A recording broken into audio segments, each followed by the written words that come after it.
So I don't know what kind of drugs the postal workers are on in my area, but I just got a package that I wasn't expecting until literally next week, and it's here, and probably the quickest I've ever gotten a package for how big it is. Uh, Here it is.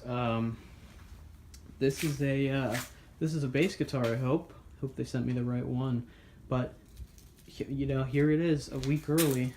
And I'm just so crazily surprised. So I guess I'll bring this in and do an unboxing. I don't think I've ever done an unboxing on my YouTube channel, but you know what? Why not? Why not today?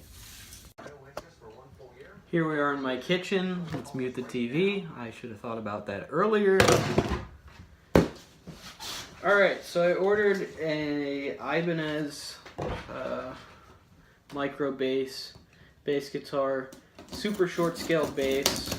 I've always been a fan of short scale instruments, and this is sort of the ultimate short scale bass. I think the only basses that are actually made shorter than the Ibanez Mikro are Teisco basses or Kawai or Height or whatever. There was during the 60s and 70s, and even sometimes in late as the 80s, there were a lot of these Japanese companies that were sort of making copies of US made guitars and US branded guitars. And after they got caught doing that and they weren't allowed to do it anymore, they turned to making their own kind of strange looking and strange sounding oftentimes guitars. And one of the guitars that they made was, I think, a 27-inch scale bass, which is incredibly short compared to the standard, which is 34-inch scale bass. I think it's 34-inch off the top of my head. 34-inch scale basses that are common by Fender. And it's even shorter than the short scale designation, which is also standardized, I think, by Fender, with stuff like the Mustang bass, Bronco bass. They're all 30 inches, 4 inches shorter than standard. And now here we have the Ibanez Mikro, which is, I would classify as a super short scale bass because it is under the short scale it falls under, how would I say that? It falls under, it's shorter than the short scale designation. So I would say that it is super short scale. Alright. It's a really short, it's 28 and a half inch scale length. So basically I'm super excited. Oh wow, there's a lot of a lot. I'm glad they took a lot of care in packing this. But here it is. Here it is. Alright. Can you see it? I hope you can, because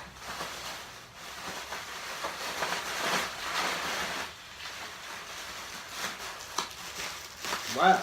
Alright. There it is, folks. Alright, this is the first time I've ever seen this bass, except for when I saw it on the Guitar Center website. String tension has been taken pretty much completely out to ship it. Knobs feel good. Smooth articulation and operation all the way through. Alright, it looks like it's going to have really low action. Frets are a little on the sharp side, but definitely not terrible. Oh god, the dog's barking at someone. I gotta go. Shit.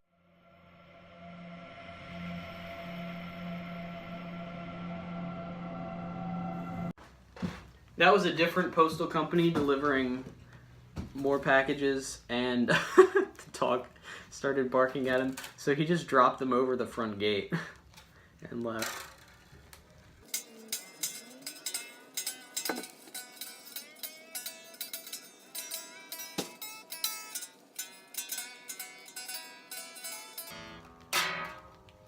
Wow, I am just crazy impressed how short this scale is. I mean, I knew it was going to be short, but wow, this is quite a change from the P bass.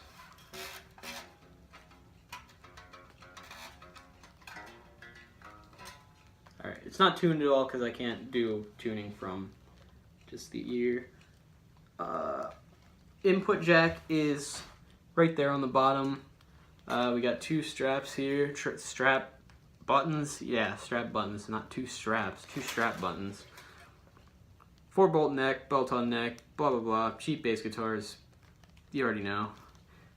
Little access panel for all your potentiometers and switches and controls here, because you know, you might want to replace these. It's not a bad idea. But supposedly the weakest point of this bass is the pickups that come stock, which I don't doubt, but at the same time, literally anything sounds crappy through my bass amp, so I'm not too concerned about changing these quite yet. Alright, for this review I might actually go and try and plug this in and see if I can get some sounds out of it. Because, you know, why not? I mean, I have a bass amp now. That's the Ibanez Mikro bass, GSR M20, made in Indonesia. Beautiful black, used condition. There you go. Alright, so here it is, plugged in. I put a strap on it because I was playing it standing up. Here's what we got. Here's the bass. Wow, nice and shiny and clean. Guess who did that? Me. I cleaned it up. Still could use some more cleaning. I think I'm going to take the neck off, and these frets are a little sharp. I think I said that already. But they're a little sharp. I'm going to take some sandpaper, knock them down a little bit. That should make it a little bit more comfortable to play. One thing I had to do as soon as I got this was I plugged it in, and I realized it was super, super loud. And all of these pickups, every position, it was they were too high, and they were causing the bass amp to clip. I'm probably not going to do any sound demos except for whatever comes through my camera. If you want to look up a sound demo of these, there's plenty of people on YouTube who have way better gear than I do, and they can way better represent the sound. Because like I said, my bass amp over there isn't really that good at all. It's Gallien-Kruger. But, yeah, so, also I don't think the bass is in tune. But anyway, what are we on here? This is a P pickup, yes.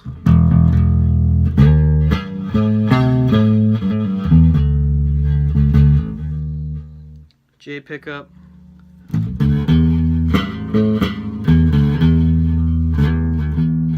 Now you probably heard that, but let me just do both pickups right now.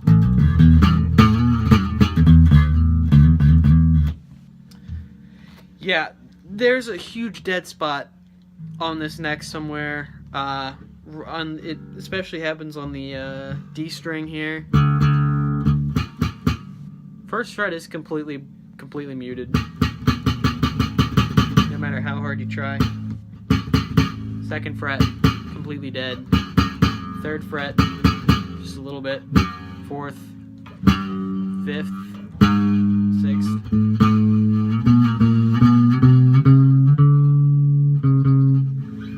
So, yeah, that's a little bit of a problem.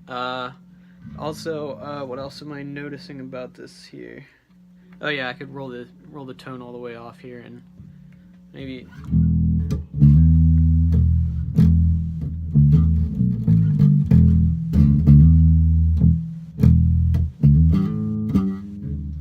Yeah, it's a nice sounding bass guitar. The P pickup is especially nice, and that's because I've been playing on a P pickup for, you know, I've been playing on the split coil type P pickup for pretty much, yeah, for literally all the time I've been playing bass. I'm not really used to the jazz pickup. I guess I'm gonna have some fun figuring out how I can incorporate this into how I play bass anyway. How I play bass normally. Yeah, a few issues is mainly that the fact that I got like 30% of my notes on the D string that don't work here. What else is bad here? I can turn this off. What is this? Saddle, bridge. This is the bridge. Yeah, whatever. Tailpiece. Tailpiece here is it's coming off of the guitar slightly. I can see if I tighten these screws down, I think this part here is going to come back and sit flush with the body. I think that's going to give me some more tone. And yeah, actually, you can see this one screw here is a little bit backed out on top there. So that's a bit of a problem. It's probably the reason the action is so low on this bass, because I don't think anybody has ever set it up professionally. And I think if I pull this down, I can get the action a little bit higher, because I actually do play high action on my other P bass. Not my choice, that's just how I learned it, and never really bothered to try and get the action lower. But to be honest, playing high action on bass does have its benefits. On guitar, it's just kind of more work, but on bass, there are actual benefits to playing with high action. So I'm going to probably try and get the action a little higher. I got to do something about the frets, or maybe just raising the action will fix the frets for me. I'm really not sure yet, but yeah, this is pretty good for $90. The sound is incredible. It blows the Chinese P bass out of the water, except for the mid frequencies, I think. Or maybe it's just my amp again, because I was playing with settings, but still, nobody likes mids. Alright, so here's what we're dealing with. I have all the screws out except for two, and this is the screw I was talking about being raised here. That is very clearly not tight at all. What else do we got? A little bit of wiggle there. Ever so slight amount of play in these. This one, however, pretty obvious. I mean, you can hear that one. So, yeah. Alright, so the neck is off of the guitar, and it looks like this is acting as a shim to lower the neck here. But this is a piece of sandpaper as well. That's pretty interesting. This is sandpaper. Sandpaper shim. Have you ever seen a sandpaper shim? Anyway, there's a bunch of crap in here. I'm just going to take and get that out. I'm probably not putting the shim back in, because to be completely honest, I want my action higher, not lower, so shim's got to go. Alright, so I cleaned it up a little bit. You can see how shiny it is. That was just a wipe down with a Clorox wipe, and then followed up by a wipe down with a, what is it called, a microfiber cloth? The thing you use to clean glasses with? One of those. I removed a shim from the neck. I also got some wood shavings out of the neck that were just kind of hanging out in there for some reason. And I'm happy to report, let me just turn my P pickup on here. Here we are up at the D string. Before, frets 1 to 5 were pretty much ineffective, and now we have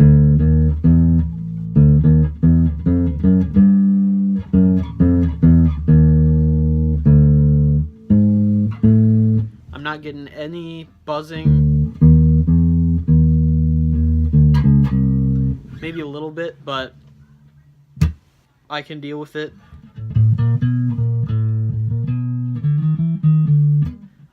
All the notes are working now. I don't know who or why that shim was put in the neck, because all it did was make the action so low that it wasn't playable. But now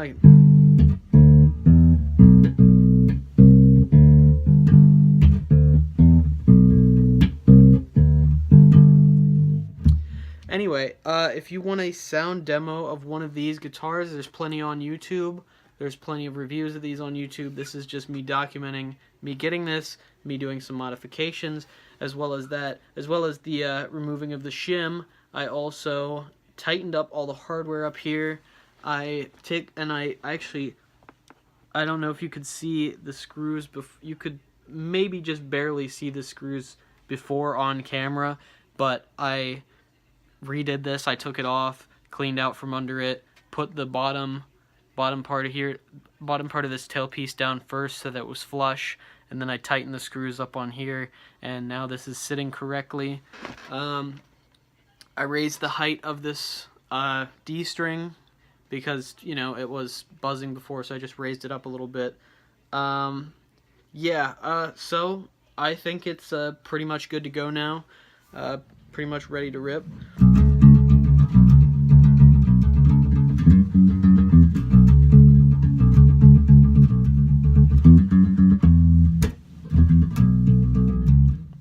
Some chats for you, because why not? But yeah, it's cleaned up. It sounds good, and I'm gonna have a lot of fun playing with this over the midterm break. So thanks for watching. It's how you good old Ibanez. I'm not a big fan of Ibanez, but this is good for now until I find a problem with it. All right, catch you later.